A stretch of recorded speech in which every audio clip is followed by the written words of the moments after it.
इसमें आप एक चीज जोड़ दो, क्या ये मसाला व्यापार, इसके साथ साथ ध्यान रखना ये हाथी दांत, इनकी भी पश्चिमी विश्व में बेहद मांग थी, हाथी दांत की, ठीक है। और किसकी मांग थी? बहुमूल्य पत्थर, है ना, सूती वस्त्र, इन सबकी ठीक ठाक मांग थी, ठीक है। प्लस मलमल, ये प्रमुख निर्यातक वस्तुएं हैं, है ना। अगर हम लोग सीधे शब्दों में कहना चाहें तो जो व्यापार संतुलन है वो भारत के पक्ष में था, क्योंकि ऐसा कहा जाता है कि अगर एक बोरी मसाला भेज रहे हैं तो उतने ही वजन का सोना चांदी भारत आता था। तो ये अतिशोक्तिपूर्ण लगता है, लेकिन फिर भी चाहे इतना बढ़ा चढ़ाकर कहा जाए। अब बताइए, अगर गेहूं का एक बोरा मान लीजिए 100 किलो का है, तो 100 एक बोरी गेहूं के बदले 100 किलो सोना चांदी कौन देगा? लेकिन फिर भी चलिए एक हद तक हम लोग ये मान लेते हैं, या हम ये मानकर चलेंगे कि जो भी व्यापार होता था उसमें भारत को, दक्षिण भारत को अच्छा खासा लाभ होता था, ठीक है। अब यहां ध्यान देना, इसी दौरान अगर हम उत्तर भारत की बात करें तो इसी दौरान डाउनलोड करके तो कर उत्तर भारत रेशम मार्ग के लिए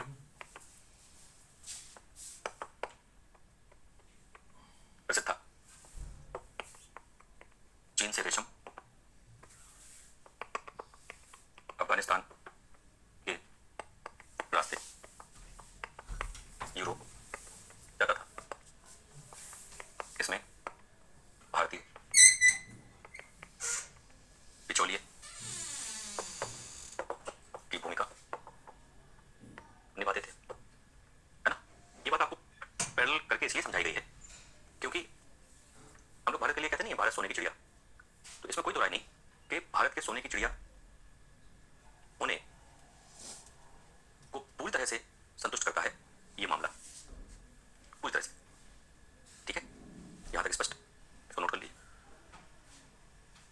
तो यहां से उत्तर भारत में भी सोना चांदी आ रहा है, दक्षिण भारत में भी सोना चांदी आ रहा है, तो भैया ठीक ठाक सोना चांदी है, बढ़िया आ भी रहा है, ठीक है। चलिए आगे बढ़ते हैं। देखो अब अगले बिंदु पर ध्यान दो कि अगर हम लोग दक्षिण भारत की बात कर रहे हैं और दक्षिण भारत में हम लोग जिस तरह से उत्तर भारत में हम लोग पता करते हैं ना, एक हमें सामाजिक संगठन के रूप में वर्ण व्यवस्था दिखाई देती है, तो सबसे पहली चीज याद रखना कि यहाँ पर जो समाज है उसमें इस दौरान जो वर्ण व्यवस्था है तो हम क्या कहेंगे, वर्ण व्यवस्था नहीं थी, है ना, वर्ण व्यवस्था नहीं है, ठीक है। लेकिन ब्राह्मणों को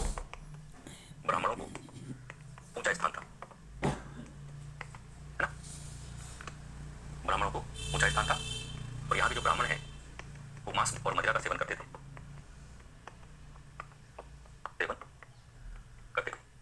ठीक है। आगे चल के आप भूतकाल में पायान को पढ़ेंगे। पायान जब भारत आया चंद्रगुप्त द्वितीय के समय, तो उसने स्पष्ट तौर पे कहा कि उत्तर भारत के लिए उसने कहा था, ये दक्षिण भारत है, तो उसने ये कहा था कि भारत के जो लोग हैं, जो मध्य देश है, वो ब्राह्मणों का देश है और ब्राह्मण मांस मदिरा छूते तक नहीं है। तो उत्तर भारत के ब्राह्मण और दक्षिण भारत के ब्राह्मणों में एक अंतर है, इसको ध्यान रखना कि कहाँ के मांस मदिरा का सेवन कर रहे हैं, यानी कि दक्षिण भारत। और इसको समझने के लिए, याद रखने के लिए, देखो अब मांस को आप जोड़ दीजिए तट से, तटों से, है ना भाई, तट में मछली पकड़ी जाती है, ठीक है। और तट से कौन सा भाग जुड़ा है भारत का, उत्तर भारत या दक्षिण भारत? दक्षिण भारत मुख्य रूप से, बस अब आपको याद रहेगा, ठीक है। हाँ ये जरूर है कि ये ध्यान रखना कि जो तमिल ब्राह्मण हैं उनके सम्मान में कोई कमी नहीं है, पूरा उनको सम्मान मिलता था, उनके पास विशेष अधिकार भी थे। हाँ बस दक्षिण भारतीय समाज जो है इस समय संगम काल में हमें ऐसा देखने को नहीं मिलता कि कोई भारी उठापटक चल रही हो, ठीक है। आगे चल के हम लोग देखेंगे कि जो उनका समाज है ना, उस समाज में एनआरडी एक वर्ग था, एनआरडी का। और एनआरडी किसे कहते थे? सेनाध्यक्ष। सेनाध्यक्ष की उपाधि क्या है? एनआरडी, समझना। अब देखना कि जो शासन प्रशासन से जुड़े हैं वही समाज है, ठीक है। कैसे? एक तो सेनाध्यक्ष एनआरडी की उपाधि लेता है, दूसरा कि एक ऐसा वर्ग है समाज का जो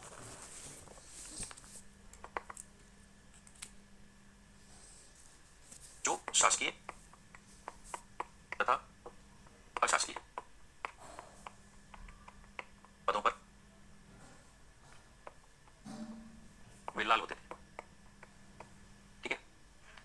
में एक वर्ग ऐसा था जो वेलालों का था। ठीक है, अब ये वेलाल कौन है? समाज का हिस्सा है। कैसे है अभी समझ में आएगा। तो वेलाल होते कौन थे? एक प्रकार से इनको आप धनी किसान मान सकते हैं। मान लीजिए आपसे यही पूछ ले वेलाल कौन, तो आप लिख सकते हैं वेलाल जो थे वो धनी किसान थे। तो एक तो ये आंसर हो गया। ठीक है, उसके साथ साथ ध्यान रखना कि जो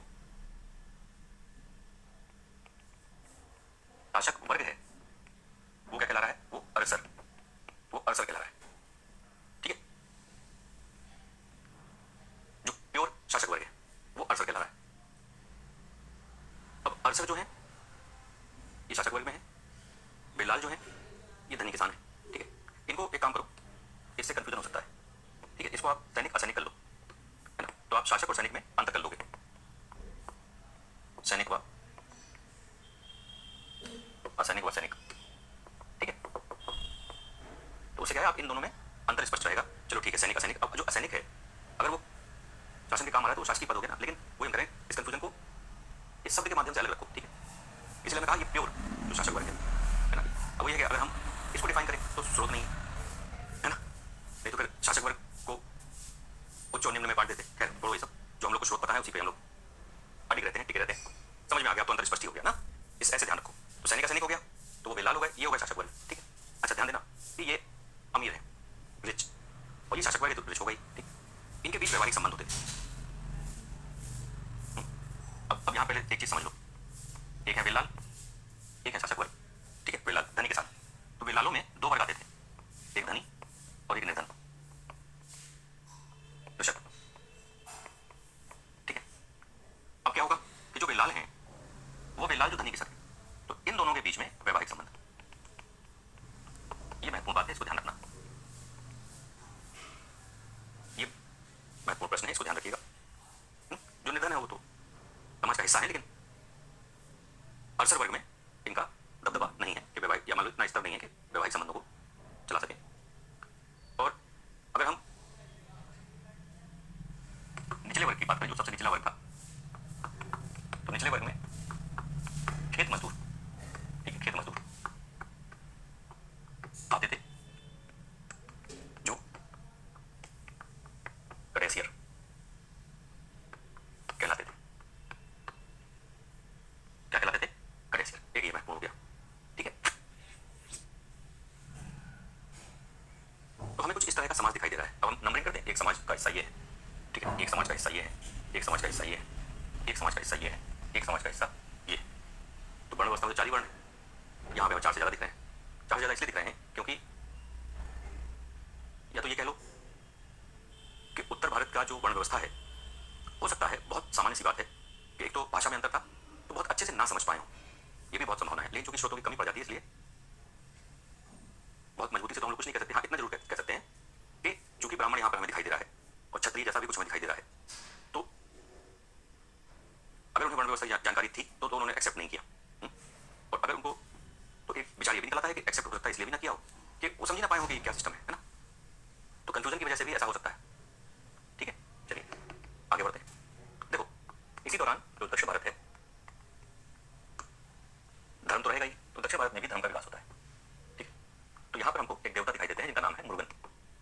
मुरुगन ये पर्वत के देवता है ना, और इन्हीं का नाम आगे चलकर सुब्रमण्यम, सुब्रमण्यम कहलाए। ठीक है,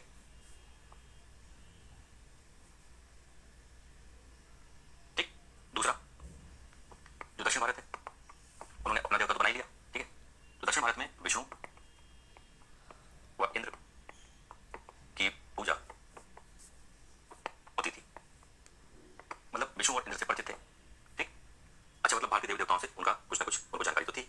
यही कारण है कि मुरुगन का जो वाहन है वो हमें दिखाई देता है। कौन? मुर्गा। ठीक है, वाहन। और मुरुगन का हमें एक शस्त्र दिखाई देता है, वो है बर्छा, है ना। बर्छा आप समझ सकते हैं, जैसे आपने उनको देखा हो कहीं टीवी पे या कहीं पिक्चर में, फोटो में, जो परशुराम जिन्हें हम कहते हैं, तो वो जो चीज लिए रहते थे ना वो। ठीक है,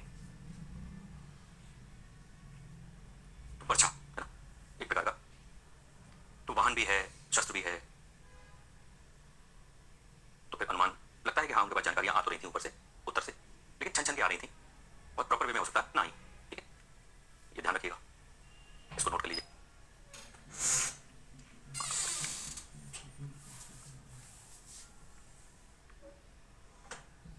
ठीक, अच्छा, अब इसी में हम लोग आगे बढ़ जाते हैं और देखते हैं। देखो, तमिल भाषा और साहित्य की जब हम बात करेंगे तो हमें कुछ तो जानकारियां मिली रही हैं, ये हम लोग चर्चा कर रहे हैं कैसे। तो तमिल भाषा एवं साहित्य की जो हमें पुरानी जानकारियां मिलती हैं, प्राचीन जानकारियां, देखो उसमें कुछ महत्वपूर्ण ग्रंथ हैं जैसे तुलका तुलकापियम, किसकी रचना है ये? तुलकापियर, है ना, ये राइटर है, ये बुक है। ठीक है, इसी तरह से एक पुस्तक हमको मिलती है कुरल, है ना, ये है तिरुवल्लुवर की, तिरुवल्लुवर भी लिख देते हैं, तिरुवल्लुवर या तिरुवल्लुवर कुरल, ये दोनों ही अत्यंत महत्वपूर्ण ग्रंथ है और इनका जो प्रणयन है या जो इनका रचना है, जो यहां से हमें ज्ञान मिल रहा है, वही ज्ञान हमको किसका मिल रहा है? संगम काल का। जानकारी, क्या जानकारी मिल रही है कि कुल 3 संगम हुए थे, जिसमें अगर हम एक अनुमान के आधार पे कहें तो लगभग 9,000 के आसपास कवि उसमें जुटे थे, इकट्ठा हुए थे। 197 पांड्य राजाओं ने भाग लिया था।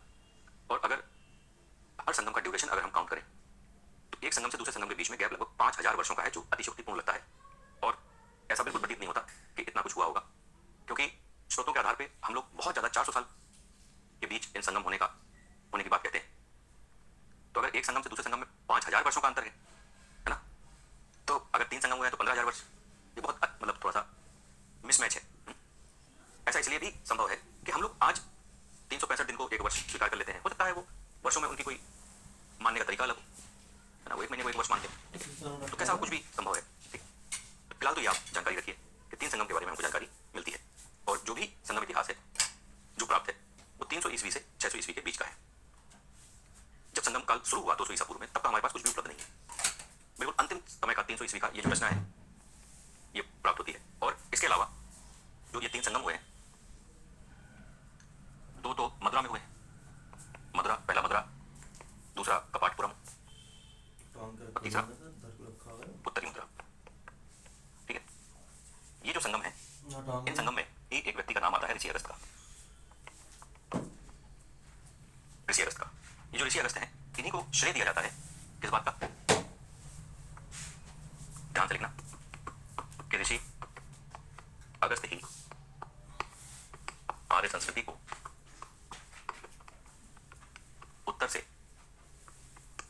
दक्षिण भारत लाए थे। ठीक है, तो ऋषि अगस्त जो है ये पहले संगम के अध्यक्ष थे और दूसरे संगम की भी इन्होंने अध्यक्षता की थी, ऐसा कहा जाता है। ठीक है, तो ये कुछ बेसिक चीजें हैं, इनको रिवीजन मोड में इस तरह से ध्यान रखिए। ठीक है, अच्छा, अन्य स्रोत भी हैं जिनसे हमें जानकारियां मिलती हैं, जैसे जैसे कुछ हमें महाकाव्य भी मिलते हैं, जैसे शिलप्पाधिकारम। ठीक है, जैसे मणि मेखले, जैसे जीवक चिंतामणि। ठीक है, शिलप्पाधिकारम की रचना किसने करी? इलंगो अधिगल। ठीक है, ये सब बुक है। ठीक है, मणि मेखले की रचना इतले रत्नार, जीवक चिंतामणि की तिरुतक्क देवर। ठीक है, अब इनसे भी हमको संगम कालीन समाज के बारे में अच्छी खासी जानकारी मिल जाती है। क्या? अब जैसे मान लीजिए हम इसी को ले लें, ठीक है, शिलप्पाधिकारम को, तो शिलप्पाधिकारम एक प्रेमाख्यान है। ठीक है, प्रेमाख्यान कैसा है कि इसमें एक पहले तो एक नायक नायिका की एंट्री होती है। नायक है कोबलन और नायिका है माधवी, सॉरी कन्नगी। ठीक है, कर्णगी, ये दोनों पति पत्नी है ना, हस्बैंड वाइफ है। ठीक है, अब एक तीसरा एंगल भी आ जाता है, ट्रायंगल, वो आ जाती है माधवी, है ना। माधवी जो है ये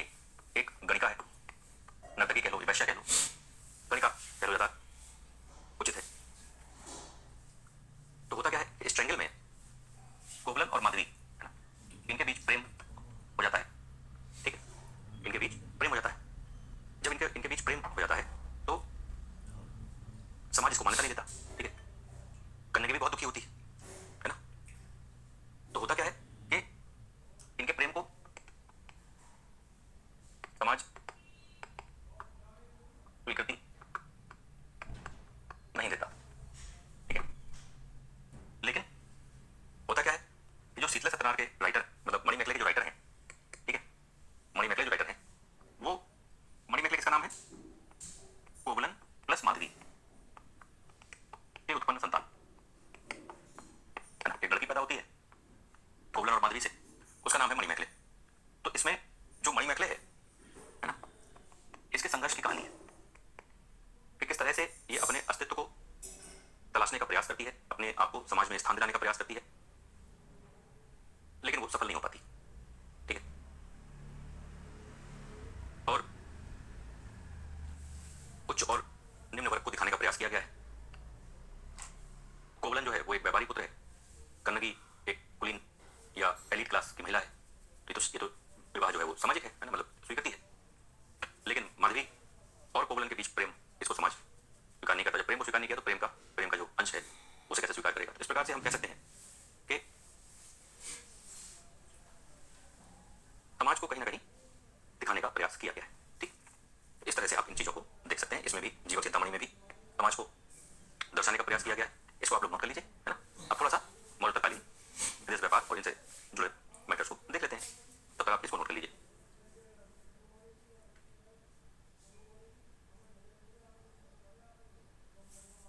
चलिए, यहां तक समझ में आ गया ना। अब हम लोग इससे आगे बढ़ते हैं। अब हम लोग कुछ चीजें ऐसी देख लेते हैं जो ये स्पष्ट करती हो कि आखिर उस समय चल क्या रहा था ना व्यापार में। अगर हम देखें, नगरों के विकास को देखें, तो जो उस समय के व्यापार अंतर्राज्यीय अंतर्राष्ट्रीय उनकी जो परिणति थी, जो उनका परिणाम था, वो समृद्ध नगरों के रूप में हमारे सामने आता है। दूसरी महत्वपूर्ण बात कि ये जो समय है मौर्य काल का, ये अपने समय के विकास के भौतिक अवशेष, भौतिक संस्कृति और मौर्य काल की जो भौतिक संस्कृति थी, इन दोनों भौतिक संस्कृतियों का समागम होगा। और उत्तरोत्तर आगे बढ़ने पर हम लोग गुप्त काल में इन दो मूलभूत भौतिक संस्कृतियों के समावेश के बाद गुप्त राज्य की स्थापना करेंगे, लेकिन क्रम से, ठीक है। पहले हम लोग मौर्य भौतिक संस्कृति तो हम लोग समझ गए थे, मौर्योत्तर भौतिक संस्कृति समझ लेते हैं, तो फिर गुप्त को जब शुरू करेंगे तो समझ में आएगा। आइए शुरू करते हैं। देखिए, अगर हम व्यापार की बात करें तो जो महत्वपूर्ण कॉन्सेप्ट है, सबसे पहले उसे आपको ध्यान रखना है कि अगर आपसे यह प्रश्न पूछा जाए कि जो रोम से व्यापार होता था, ठीक है, तो हमें कैसे पता कि रोम से व्यापार होता था? तो हम लोगों को तो ऐसे ही पता है ना कि रोमन अवशेष, सिक्के वहां में मिले होंगे। तो वो उत्तर भारत में मिले हैं पहले या दक्षिण भारत में? तो इसका सीधा सा उत्तर है कि जो रोम से व्यापार होता था, इसका जो प्रारंभिक प्रमाण है, बहुत अच्छा प्रश्न है, तो ध्यान रखिएगा। प्रारंभिक प्रमाण है वो हमें दक्षिण भारत से प्राप्त होता है, तो दूर दक्षिण भारत, है ना, या आप कह लो तमिल क्षेत्र से। तमिल क्षेत्र इसलिए जानबूझ के लिखा गया है कि आप इसमें सातवाहनों को ऐड ना करें। उत्तर भारत ऐड नहीं होगा, वो तो अच्छी, तो समझ में आ रहा है, तो भी दक्षिण भारत लिखा है। लेकिन इस बात को भी ध्यान रखिएगा कि जो प्रारंभिक प्रमाण है वो दक्षिण भारत से मिले हैं, है ना, अर्थात सातवाहन जो सिक्के हम लोग को मिले हैं, ठीक है, इसके अंतर्गत हम लोग को क्या मिला है? सिक्के, रोमन सिक्के। तो वो सातवाहन क्षेत्र के बाहर के, सातवाहन क्षेत्र के अंदर के नहीं है। सातवाहनों के होते तो अलग बात हो जाती। इसका मतलब कि जो रोमन व्यापार है वो कहीं ना कहीं भारत से जो उसके प्रारंभिक संपर्क रहे हैं वो दक्षिण भारत से रहे हैं, ठीक है। दूसरा, इसके बाद आशय ये लगाया जाता है कि प्रारंभिक प्रमाण, ठीक है, तो हम ये कह सकते हैं कि बाद में रेशम व्यापार प्रारंभ हुआ। तो पहले और बाद में, तो पहले कौन है और बाद में कौन है, ध्यान रखिएगा। तो रोम का उत्तर भारत से जो रेशम व्यापार है वो मसाला व्यापार के बाद का है मौर्योत्तर काल का। ये दोनों ही मौर्योत्तर काल के घटनाक्रम है, ठीक है। ये एक महत्वपूर्ण कॉन्सेप्ट है जिसे आपको समझना था, ठीक है। वो हम लोगों ने भी देखा था कि चीन से व्यापार हो रहा है। एक्चुअली था क्या कि आप लोग को ये बात ध्यान होगी कि चीन जो है वो जैसे रेशम व्यापार कर रहा है, तो चीन को रेशम बनाना आता है, रोमन्स को नहीं आता, उन्हें चाहिए। तो भारत के रास्ते, जो उस समय भारत की सीमाएं थी, उन सीमाओं से होकर जाता था। कुषाण साम्राज्य तो बहुत पहले तक मध्य क्षेत्र था, तो वो भारत की सीमाओं से होकर जाता था। चूंकि उनको हमें आइडिया नहीं था रोमन्स को, और चीनी जो हैं ये इस मामले में हमेशा विख्यात रहे हैं, ख्याति प्राप्त रहे हैं कि उनको अगर कुछ पता होता था तो बताते नहीं चाइनीज, है ना। उनकी ये अदा जो है आज भी है। उन्होंने कोरोना बना तो लिया, है ना, लेकिन वो बता नहीं रहे कि उन्होंने बनाया कैसे, है ना। ये एक जोक था, है ना।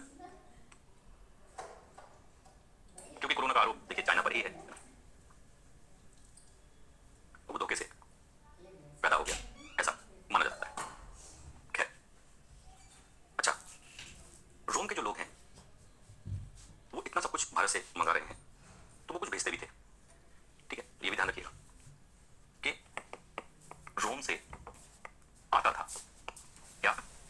शराब, दो हत्थी कलश, जिसको आप इस तरह से उठाते हैं ना, आप देखते होंगे कलश होता है ना, इसमें इस तरह से बना रहता है, इसको ऐसे पकड़ के उठाते हैं, सुंदर लगता है कुल मिला के देखने में। और अनेक मिट्टी के पात्र। अब हमको कैसे मालूम कि रोम से आता था? तो भैया इसका उदाहरण मिला है। उदाहरण कहां से मिला है बहुत अच्छे से ध्यान रखना, तामलुक। और कहां से उदाहरण मिला है? और उदाहरण मिला है अरिकामेडू। कई बार परीक्षाओं में प्रश्न पूछा गया है ना, रोमन द्वीप के टुकड़े कहां से मिले हैं? तो पांडिचेरी के पास अरिकामेडू। तामलुक कहां है? पश्चिम बंगाल में। ये आप लिख लीजिएगा, ठीक है। ये पांडिचेरी है, पश्चिम बंगाल। तो हम लोग कह सकते हैं कि दक्षिण भारत की खुदाई में, अब देखिए हमको उदाहरण भी मालूम चल गया कि इन स्थलों से इस प्रकार की चीजें, अब शराब तो नहीं मिलेगी, लेकिन शराब जिनमें परोसी जाती होगी, या एक हम अनुमान लगा लेते हैं कि शराब उसमें परोसी जाती होगी, तो इस तरह से हम कह सकते हैं। अच्छा, शराब का उदाहरण हमारे पास एक पुराना भी है, मौर्यकालीन, ठीक है, उसको भी समझ लो कि शराब का अनुमान क्यों लगाया गया है। तो हम लोग ने वो पढ़ा था ना, अशोक के पिताजी बिंदुसार, है ना, बिंदुसार, इनके यवनों से बहुत अच्छे संपर्क थे ना, रोमन से अच्छे संपर्क थे। तो इन्होंने 3 चीजें मंगाई थी, कौन कौन सी? मीठी मदिरा, मदिरा मतलब शराब, सूखी अंजीर, है ना, अंजीर का मतलब पिग, है ना, और दार्शनिक। ये मंगवाया था सीरिया के राजा से, ठीक है। तो उसने मीठी मदिरा भिजवा दी थी, सूखी अंजीर भिजवा दी थी। दार्शनिक के लिए उसने मना कर दिया था, उसने कहा था कि हम विद्वानों की खरीद फरोख्त नहीं करते हैं भाई, है ना। ये आप कैसे सोच लिया आपने कि हम विद्वान भी बेचते हो खरीदते? नहीं, विद्वानों की खरीद फरोख्त हम नहीं करते हैं, उचित भी नहीं है। हालांकि बिंदुसार का ये मतलब नहीं रहा होगा ना, उसको लगा होगा कि पश्चिमी विश्व के बारे में अगर हमें कुछ जानकारी करनी है तो एक समझदार व्यक्ति को बुला लो। हो सकता है उसी अंदाज में उसने बुलाया हो, लेकिन वस्तुओं के साथ उसका नाम था, तो हो सकता है उनको समझने में थोड़ी कठिनाई। अब मोबाइल तो है नहीं कि हाँ भैया भेज देना, तो खुल के बात हो जाए ना। अच्छा, हमारे पास जो, हम लोग कैसे कह रहे हैं कि सोने चांदी से व्यापार होता था, सोने चांदी से व्यापार होता था, तो हम लोग इसलिए कह रहे हैं कि सोने चांदी से व्यापार होता था क्योंकि जो हमारे पास जखीरे उपलब्ध हैं, जखीरे मतलब ढेर, हमारे पास 150 से ज्यादा ढेर हम लोग को मिले हैं सिक्कों के, जिससे हम लोग ये कहते हैं कि भारत और रोम के बीच जो व्यापार होता था वो सोने चांदी में होता था। इसका एक दूसरा रीजन भी है क्या, कि रोमन लेखक है, आपने भी सुना होगा, ठीक है, इसको तो नोट कर लिया होगा। एक रोमन लेखक है प्लिनी, है ना, ये दुख ये कहता है कि रोम प्रतिवर्ष करोड़ों एस्टर्स भारत और उसके आसपास के देशों को दे देता है ना। तो ये क्यों रो रहा है? वो इसलिए रो रहा है कि मतलब जो चीज वहां से आ रही है, मतलब भारत से आ रही है या चाइना से आ रही है या जहां से रोम मेनली व्यापार कर रहा है, तो वो चीजें आ रही हैं खाने पीने वाली, पहनने ओढ़ने वाली, लेकिन जो जा रहा है वो सोना चांदी है। तो वो दुख व्यक्त कर रहा है ना। और इसमें कोई दो राय नहीं है कि जो रोमन लोग थे, रोमन काली मिर्च के पीछे तो नहा धो के पड़ गए थे, काली मिर्च को बेहद पसंद करते थे क्योंकि मांस में इसका इस्तेमाल करते थे। तो सोचिए, रोमन्स काली मिर्च से इतना प्यार करते थे कि अब इस प्यार को क्या नाम दो, तो इस प्यार को ये नाम दे दिया गया, काली मिर्च का नाम यवन प्रिया रख दिया गया। लो भाई, प्यार को नाम भी मिल गया, है ना। तो यवन प्रिया कहा जाने लगा काली मिर्च को, सिर्फ इस बात पे, ठीक है। अच्छा, चूंकि हम लोग जानते हैं कि इंडो ग्रीक जो राजा हैं उन्होंने भारत पर आक्रमण भी किया था और उन्होंने सोने की मुद्राएं चलाई थी, तो जो इतना सब कुछ व्यापार हो रहा है, आपको भी लग रहा होगा कि ये जो व्यापार हो रहा है, इस व्यापार में मुद्रा कितना महत्वपूर्ण रोल प्ले कर रही होगी। तो मुद्रा अर्थव्यवस्था की वजह से ये व्यापार दिन दूना रात चौगुना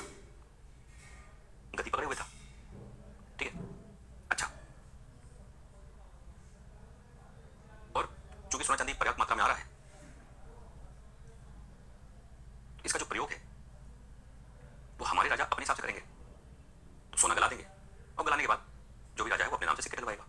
तो भैया सिक्के डलवाए गए, कुशाणों ने भी सिक्के चलाए, सातवाहनों ने भी सिक्के चलाए सोने के। तो हुआ क्या कि मुद्रा अर्थव्यवस्था के दौरान जो सोना था, है ना, बहुत ध्यान से इसको बहुमूल्य धातु के रूप में स्वीकार किया हम लोगों ने, बहुमूल्य धातु के रूप में।